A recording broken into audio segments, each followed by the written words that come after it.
Hey there, friends and family. Greetings. I hope you all are doing fantastic. If you're visiting us here for the first time, I want to say a warm welcome to you and thank you so much for choosing to join us today. On the menu is an authentic Ghanaian recipe known as ofam or brodongo to the fancy people. It is made with over ripened plantains and spices. It is very satisfying and well loved by the Ghanaian people. So I'm going to make this as authentic as it comes. I have some corn or maize going into the oven at 500 degrees Fahrenheit, which I'm going to turn into roasted cornmeal here very shortly. Just 10 minutes is what it will take. While that is going on, I'm prepping a very large onion going into the food processor with some ginger. Now the ginger has been washed thoroughly and the skin I'm leaving on today. I am cutting it across the direction of the strands in it so it blends smoothly. So that's going now into the food processor with the onion. I'm also going to add a bell pepper that I sun dried. Yes, we have the sun now, so I'm making very good use of it. If you're interested in knowing how I did that, please hit me up down below in the comment section. I have added some crushed black pepper and now I'm adding some pepper flakes, some chili flakes. Now here is cloves. So this is cloves powder and it is an assertive ingredient, so a little bit will go a long way here. Please look in the description box. I have listed all the ingredients and their amounts. I've also added some salt, and the amount is per your own preference, but the salt is needed in this recipe to really bring the sweetness to the forefront. So 10 minutes later, our corn is roasted evenly and perfectly. We're going to let it rest and cool all the way down before we turn it into roasted cornmeal. So today I'm just going to use my food processor because I'm making a big batch of the dish and I want it to be quick and easy peasy. So I blend the ingredients together, my onions, ginger, and the spices together into a chunky nature. As you can see here, I don't really want it to be too smooth because texture is really important to me when I'm cooking. You can blend yours into a smooth texture, just whatever your preference is. It's totally fine. Now I'm going to also process the ripened plantains. I'm going to do the same thing to it, not too smooth because we want a little chunkiness in there as well. Now, growing up where we lived in Tesano, Ghana, we always had plantains growing in the house and bananas as well. And we used to really harvest a lot of plantain. We didn't know what to do with them, after sharing with the neighbors and whatnot. We still had a lot left over.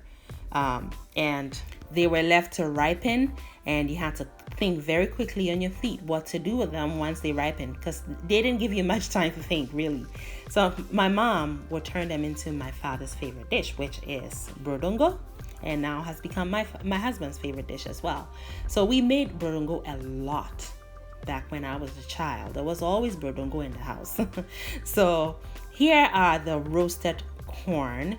I am going to just blend them until really smooth. Now I'm using my Vitamix blender. Now I know a majority of you have shown some interest in the kind of blender I use, and as I stated, this is a Vitamix blender. When I made this purchase, it came with 2 containers. One that blends moist ingredients into a paste, a puree, a sauce, and then there is this one that blends dry ingredients into flour, just like that. And this really has been an investment for me because it's a lifesaver to have a Vitamix in your kitchen if you're into culinary art, if you are interested in cooking, if that's your passion, if that's where you find your zen. That's me. So I saved up money to get this blender and I have not regretted it. So I will encourage you to do the same. I would rather buy a Vitamix blender before I buy red bottom shoes. You know what I'm saying? That's just me. So just putting that out there. So what I've done now is combined the thorn brown with the plantain and the spices as well as the onions and ginger and I'm just stirring it together to combine.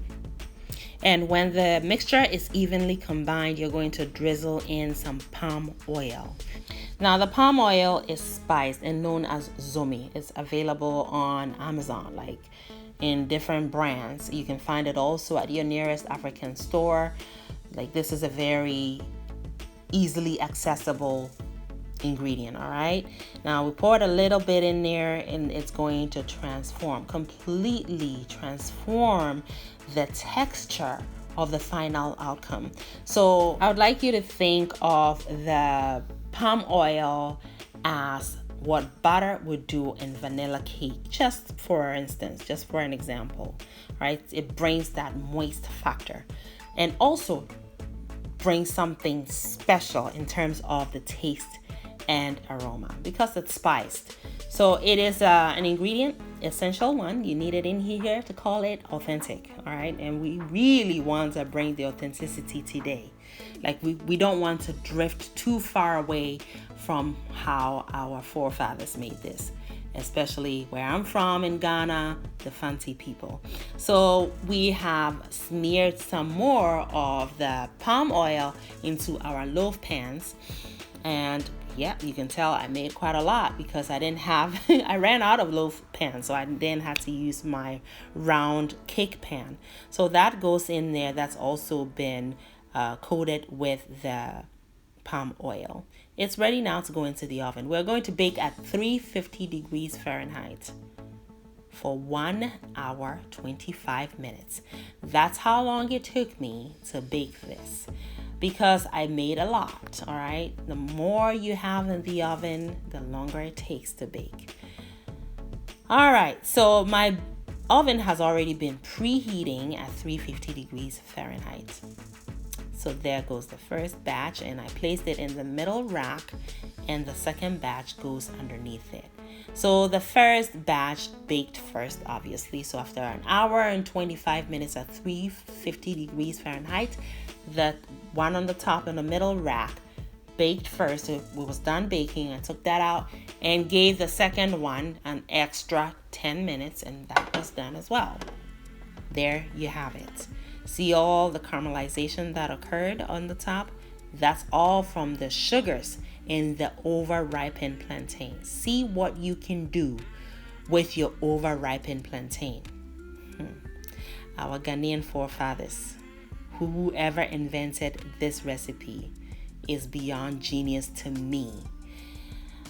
This is a meal all on its own. It is very satisfying. It's also nourishing. Now, if you're interested in preparing this in a more healthier manner, I have a recipe already on this channel. It was one of my first videos. So check it out. It's linked below. It's also brodongo or ofam, and it was just made with a healthier twist. So it was minus the authentic ingredient, the palm oil. So if you're interested in a healthier version of this recipe, please check it down below. It's right there. Let me know what you think. And look at how the knife carves right through this bread like butter. It is so delicious, perfect, and it is satisfying. It is also very nourishing. I mean, it's a meal completely on its own. The plantains are rich with potassium, a heart healthy electrolyte, and it is also rich in iron. I mean, the spices have their medicinal properties. You cannot go wrong with this.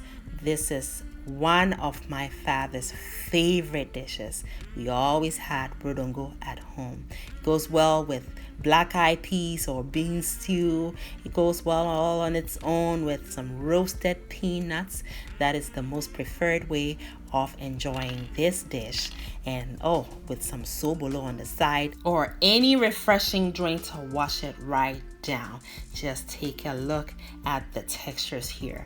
A lot of it we got from using the roasted cornmeal. Now, if you don't have roasted corn kernels like I had, no problem. You can use regular cornmeal and just roast it in the oven at 500 degrees Fahrenheit for only 5 minutes though, not 10. Just 5 minutes will do the trick. All right, enjoy this with your roasted peanuts. Oh, you're in heaven. Our ancestors, no flavor. Oh, I salute them. Thank you all so much for watching. And as always, make it a great day and have fun, especially in that kitchen.